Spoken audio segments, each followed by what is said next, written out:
The Star Wars Holiday Special didn't come after The Empire Strikes Back. It actually came before it. For a whole year, the original film was the only Star Wars story that people could watch on screen. No Yoda, no I Am Your Father, no Carbonite, just the original Star Wars film, a novelization based on earlier drafts of that film, Marvel Comics expanding the galaxy month after month, and Splinter of the Mind's Eye experimenting with what a sequel of the film could be. That was it.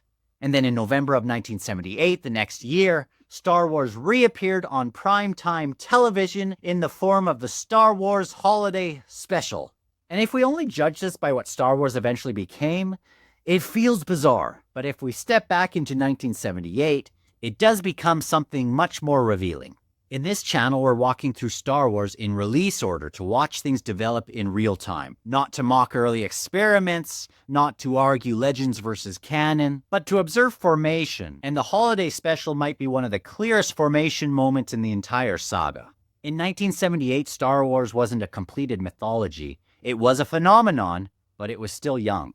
The audience was growing, the expectations were building, but the shape of the saga wasn't locked in. Television, meanwhile, especially in the 1970s, was dominated by variety specials. Music, sketch comedy, celebrity cameos, programming specifically designed for families gathered around living rooms, and often about families gathered in living rooms. And in that environment, the Holiday Special is at least less strange.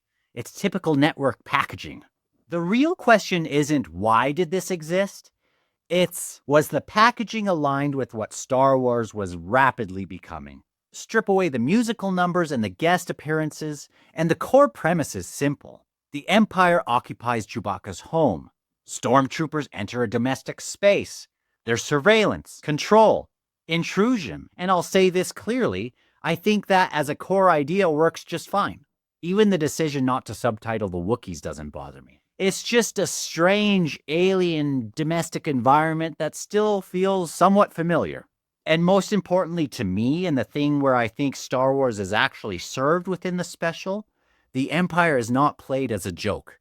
They are authoritarian, uncomfortable, manipulative, even regulating what the family can watch. In some ways, I feel that their presence is sharpened. The tension is real.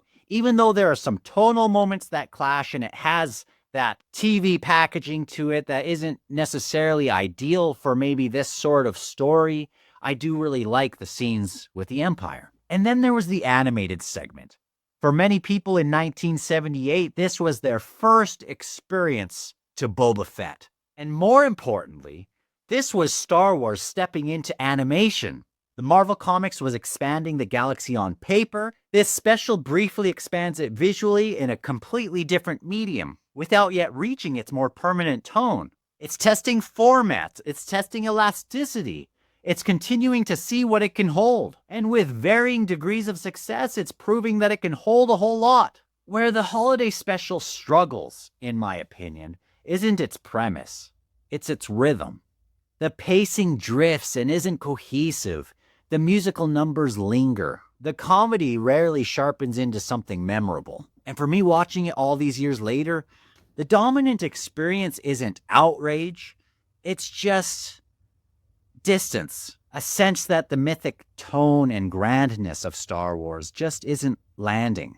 Not because parody is inherently wrong, because Star Wars has inspired brilliant parody that has been rooted in deep affection for the franchise. It just feels like a variety of things are not quite landing, even though it fits within the context of the 1970s TV packaging. By this time in late 1978, just a year after the original film, and when all of these things are starting to come out and there's a hunger for it, this is just not what people are looking for. That balance between audience expectations and the type of product they're able to put out may have already started to really matter. And here's where it may become fascinating. By the time the Holiday Special aired, the audience was already beginning to imagine what Star Wars could eventually become. Again, they were watching the film and reading the novelizations. They were buying Star Wars monthly. They had access to Splinter of the Mind's Eye. There were just so many possibilities within this sandbox. They weren't just consuming, they were talking at school, they were anticipating. The Holiday Special wasn't necessarily jarring just because it was strange for the time. It was jarring because it didn't align with where the anticipation was pointing.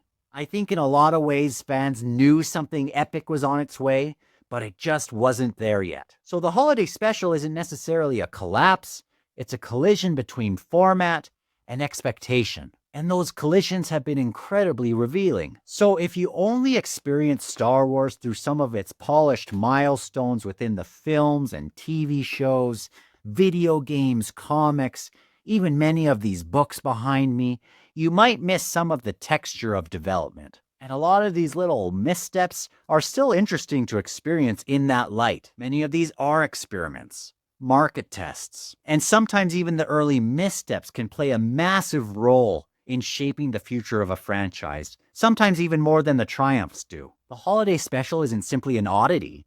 It's a snapshot of Star Wars before consolidation, before refinement, and there have been some amazing things that have happened up to this point in the publication order, but there are some bangers coming up. The Empire Strikes Back does so much to shape the tone and crystallize what Star Wars can be that everything before it almost feels like its own different era. I didn't get to experience all these in the 1970s, but in the late 1980s, early 90s, the Hoth scene was where I knew I was absolutely hooked with the franchise. But we're not there yet. Before Empire, we still have the Han Solo adventures, more Marvel issues, more tonal stretching, more pieces of the galaxy testing itself with the public. And that's why going through Star Wars in publication order reveals things that you might not get in any other way. You begin to see a little more development and less embarrassment. So if you're new here and this resonates with you, know that there's a lot more to come. The full publication order is linked in a playlist, and of course, you can always subscribe. Next up is going to be the Han Solo Adventures, which is broken up into 3 small novels. I'll see you in the next video and in the comments below.